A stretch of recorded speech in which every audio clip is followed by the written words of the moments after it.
Mike Bond here with Scott Coker, ahead of Bellator 286. Scott, this is obviously a nice card on Saturday, but let's attend to a little weigh-in business first. Spike Carlisle misses weight for the co-main event. He was a little bit frustrated with, how the whole process went. Did you get the chance to speak with him at all, and did he express any frustrations to you? No, not yet. I know that he was over by 0.6, almost a pound, like 0.6. I haven't talked to him, but I will speak to my team and figure out what happened. At the end of the day, it's the fighter's job to make the weight. And I think that that it's something that we got to figure out because it's a big fight. It's a big fight for AJ. His first time he's moving up, and like I said, if you're a professional at this level, there's no reason why fighters should be missing weight. I mean, I guess if you know you are going to come heavy, you can do what Barzola and Archuleta did, right? They came to an agreement for a contract weight. Yeah, and that's something that fighters do from time to time. But being semi-main event on a card like this, I would expect you to make it. I mean, situations happen sometimes, but like I said, let me speak to my team and we'll figure out what happened. Juan has had some trouble making 35. I know he's fought as high as 55 before. Do you feel like this is maybe kind of the last straw? I know you do need to speak with him, but do you feel like maybe he's a better fit at 45 from here on out? That's something that's going to really be up to him. I know he's, like you said, he's gone up and down, and that might have been earlier on, years ago. But I think that, you should find where you want to be and work towards getting that belt. And that's really how I feel. I feel like if he can make 35, I think that's a good weight for him. But, it's something that really the fighter has to determine what's right for them as far as the weight goes. But Barzola is a tough kid, man. He's no joke. He's going to be in Juan's face. He's going to be chasing him, and he's going to be trying to knock him out and submit him and put the grind on him because that's what, Barzola does. When I met Barzola, I really didn't even know who he was, and it was Javier Mendez. And I sat down, and he said, "I want you to meet my fighter that is training with me now." And he said, "I think you guys should sign him." And I said, "Okay, well, what was he like?" He says, "This guy can do it." Let me tell you, he's in AK now. He's training with Habib and all the Usman, and he's in that group of killers over at AK. And he's just been getting better and better. And every performance, even the one that he lost to Magomed, he was looking pretty good until he got finished. So. At the end of the day, that guy's going to be somebody that's going to be a force to be reckoned with, and I hope Juan took him seriously. Juan had told me yesterday that he hoped with a win here, he could maybe line himself up as an alternate for the Grand Prix. The fact that he didn't, get to that 35, does that kind of take him out of contention for that?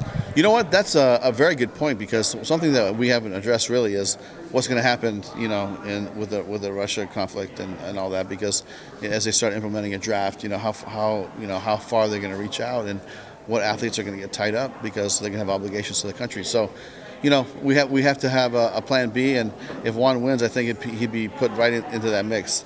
But let's see what happens. I mean, this is a tough fight. To go back to AJ, the move up to lightweight, whose idea was this? He had said that he was maybe looking for a trilogy with Patricio. If he moved up to 55, he wanted a title shot. How did you guys determine that this was the right fight for him and the right weight class? Yeah, part of it was Adam Borix has been in the wings waiting for his shot, and we thought, okay, why don't we just give him a beat? And then AJ's like, well, I really don't want to fight. I really don't want to fight at 45 unless I'm fighting Pitbull. So I think he fought something that a weight he's comfortable in.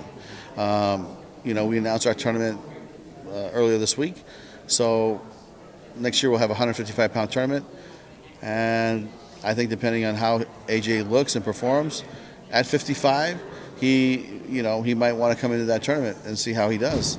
But as a fan, I would love to see that trilogy fight happen at some point. And so maybe next year he'll be extremely busy, and we'll keep him fighting, and he could do both. He could fight in the tournament, and he could fight Pitbull and finish that trilogy. And the lightweight tournament, when are you guys hoping to start that? Like the title fight between Patricky and Nurmagomedov isn't going to be part of that, right? That is not part of the tournament. And when you look at the division, that's just such a stacked division for us now. You got Masayab, Usman, Patricky, you got Benson Henderson, who looked great in Ireland last week. So I feel like that's the right weight class, and I met with our team. They felt the same way. We have our light heavyweight tournament finals November 18th with Nemkov fighting Corey in Chicago. And then we have our bantamweight semifinals December 9th. And then as we go into next year, probably I would say, let's say February is when we'll probably launch the lightweight tournament, and then have the finals of the bantamweight tournament and sometime in March. And I know yourself and Eddie Alvarez were both on Ariel Helwani's show earlier this week, and there seemed to be some mutual interest in maybe talking about that and bringing him back. Is that something you are keen to do and maybe include him in that lightweight tournament? He said he feels that would be a perfect fit for him. Yeah, you know what? I love Eddie's style of fighting. In fact, the building that we're going to tomorrow was his fight with Chandler back in the day. So it's been a long ride. He's had a great career. I love our roster the way it sits right now. Would we be interested in Eddie? We're definitely interested in having a conversation with his manager, Lloyd, or agent Lloyd. So we'll talk to him. I think we're scheduled to talk next week sometime. There's nothing, that's concrete or anything, but all preliminary talks. And, if it makes sense for everybody, then maybe we would consider it. Hey, Scott. With Sergio back to training already and the Bellator Bantamweight World Grand Prix going on until maybe a couple months into next year, is there any chance that with a win this weekend, Archuleta or Barzola get a title shot with Pettis before the end of the tournament? With Pettis, we're going to, we'll probably wait until the tournament is over. I mean, I'll probably reach out to Duke and check in with him. But I think he's going to have an opportunity to fight the winner of the tournament, like right off the bat, and defend his title. It could be a dual title if Rafian wins the whole thing, then it could be a dual title. So, I think that let him heal up and get ready and get ready for next year. But if he's itching to go, we might have another conversation internally about that. But right now, our plan is to have him fight next year. And you mentioned Benson Henderson in the lightweight tournament. Benson seemed to think that after that victory over Peter Queally, he'd be getting the next title shot between the winner of Nurmagomedov and Patricky. Would he have to go into that tournament and get through the gauntlet to get that title shot, or is there a chance he gets a title shot prior to the tournament? Well, my thought right now is that the lightweight fight will happen on November 18th, and the tournament will probably start in late January, early February. So I don't think we'll have another opportunity to fight for a championship belt. But we will invite Benson, and that might be his path to the belt. And is there any update on a retirement fight for Fedor? Yeah, you know what? We were talking about this earlier, and, we had a fight set in July of this year in Red Square to have Fedor fight his final fight. And you talk about the greatest fighter of all time, the greatest heavyweight of all time. And when we planned this event, that was supposed to be the event where he retires. He finally comes home because Fedor went all over the world and conquered everybody, right? Comes home, has the grand parade, lots of pageantry, lots of, just great production, great show, and he retires in front of his hometown. But obviously, with the invasion of Ukraine, that didn't work out. So that fight went out, and we're still, debating when we're going to fight him. I think, he wants to fight right away. He wants to fight Ryan Bader. That's what it comes down to. He wants a revenge fight, and he wants to have the title shot. So we haven't really, gotten too much into that, but that's what his requests have been in the last 3 or 4 texts that I received. So, let's see how that goes. We got a lot of great fights ahead of us. I mean, we've been so busy with Ireland and here, and then we got Chicago coming up. And I feel like Bellator is on a real roll right now. And we got some amazing matchups, and we're going to finish the year, in a real positive note. So that's what I've been focusing on. But I will reach out to Fedor maybe sometime next week, and let's see if we can come to some common ground. The Anderson Silva thing was just a conversation I had with Ed Suarez about 4 months ago, saying, hey, wouldn't that be amazing, the GOAT fighting the GOAT? And, they could do it in L.A. or New York, or we could do it someplace in Europe. He reached out to Anderson. Anderson said, I really want to focus on my boxing, and then that was it. So that was really the extent of that conversation. But I think Fedor really has his bullseye on Bader. Real quick, has Bader mentioned whether he'd prefer Lynn Vassell, who's next up, or maybe Fedor? Bader, I think, has said he would like to fight Lyndon Vassell. So we got some things to work out.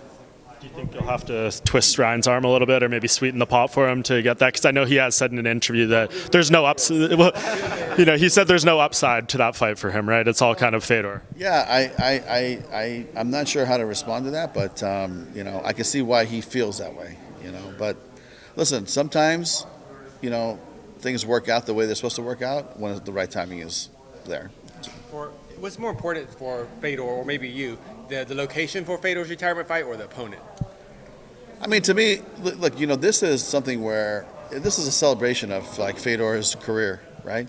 So this fight could happen honestly anywhere in the world, I feel, because it's a culmination of all the 5 years, whatever, of fighting he's had, and this is the moment where he's going to put his gloves down. I mean, think about that. That's going to be a powerful night, no matter where we go. And last week we saw Melvin put his gloves down, and it was very touching. And the family was crying, the son was crying, and Yoel Romero handled it very, very well in the ring. And Fedor, I think, is going to be a big moment, and we want to make it a big moment for him because he deserves it. He deserves to have that sending off, party. We're going to probably figure this out because I really would like to see him fight in January, February. Speaking of Yoel Romero, I know he said he wants to go to middleweight and get the shot. I spoke with Johnny Eblin, and he said, he's open to that fight, but he wants assurances that, he can make weight or that there would be a backup in place if he didn't make weight. Is that a concern maybe you share if Yoel can actually make that 185 limit for a title fight? Yeah, I mean, he hasn't fought for us at 85, and I think he could do it. But we have to talk to his management because he hasn't done it yet, and that'd be definitely something we'd be concerned about. He is a professional. I think that he knows how to cut weight, and but that's something we'll discuss with them this week too. Yeah. Do you have any idea when you want to see Johnny back defending that title? Yeah, I think Johnny's schedule. I think we're going to try to get Johnny back in January, February. Mm-hmm.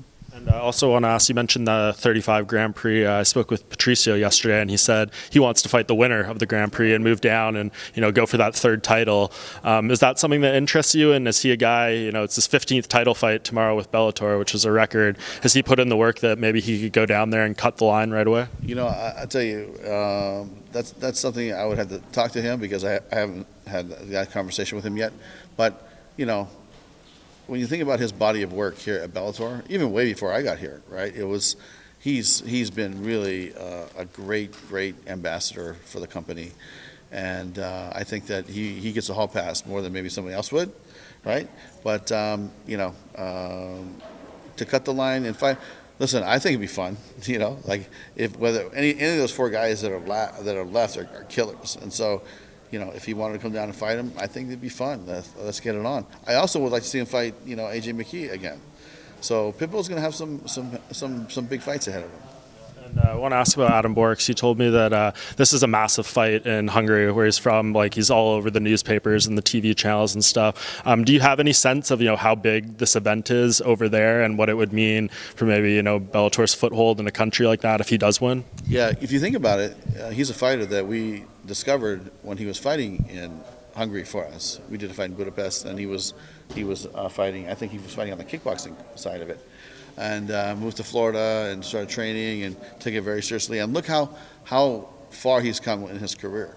So his popularity in his home country is still, he's very popular. He's still like I would say a national hero there. And I think that people are going to tune in and watch it. It's going to be late at night, but they're going to tune in and watch it over there. If we go back to Europe and he's fighting on the card, I'm sure they'll come and support him. And it is a big fight for him, But I say this: don't underestimate this kid, man. This kid is dangerous, and he has showed me a lot in the last year. So that's why he's in this position. But he's got to step up. Pitbull is he's deadly, so he's going to have his hands full. But that's why this fight is so intriguing, and so it's going to be so much fun to watch because you don't know what's going to happen. Last thing from me, where does Aaron Pico fit in with the win? There's a lot of options seemingly for Patricio at 45. He said that he was kind of told that if he gets a win here, he's probably next in line.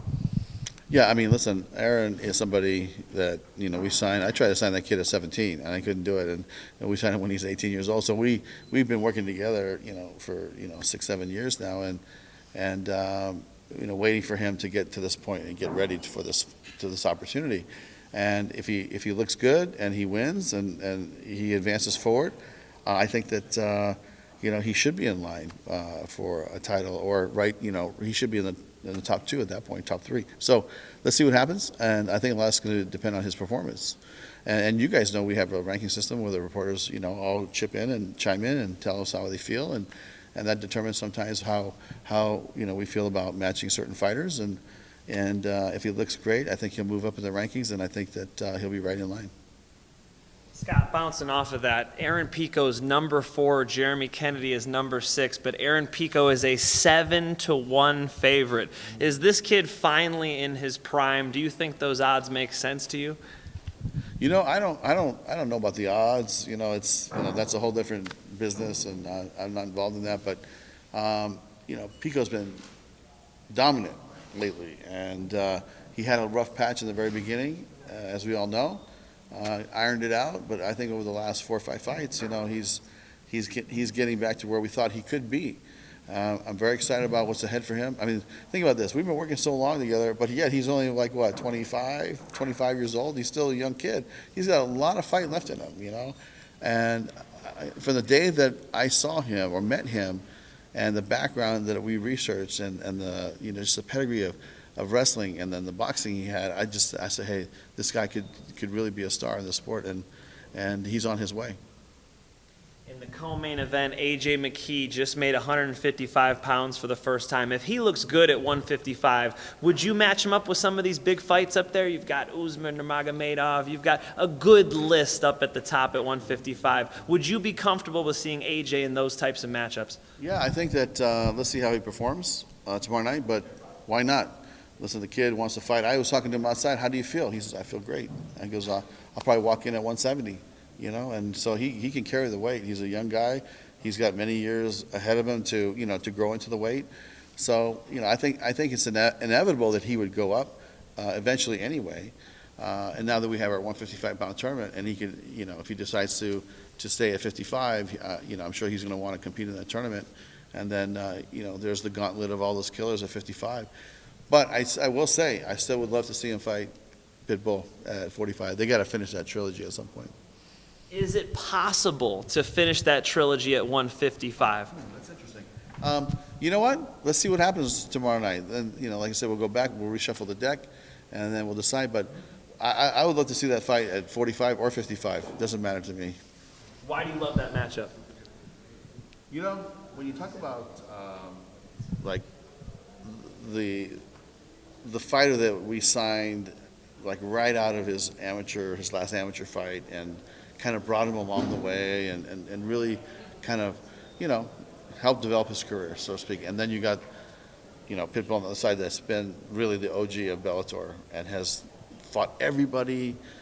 How many title fights has he been in now? I think it's something, crazy number. I mean, he's been a rock for this company. And so when you got the new kid on the block, and then you got the OG, and they clash horns. I mean, those first 2 fights were pretty nuts. So we look forward to the third, and I think the fans want to see the third one. They want to see the third one. So either at 45 or 55, we'll definitely put that fight together at some point.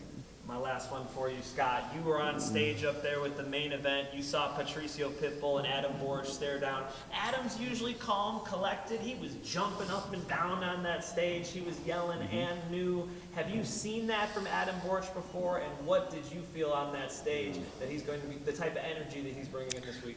I've never seen him this pumped up, and he's excited, and he is a killer. This guy can fight, man. I'm telling you. And the size difference, Pitbull's dealt with that before, but this is going to be an interesting fight. It's going to be an interesting tactical fight, and I think that, I don't want to make a prediction, but it's going to be like a tactical strategy of, who can get inside, I think, and take this fight, to the opponent. But both of these guys are amazing, and, I wish them both luck, and, we'll see what happens tomorrow night.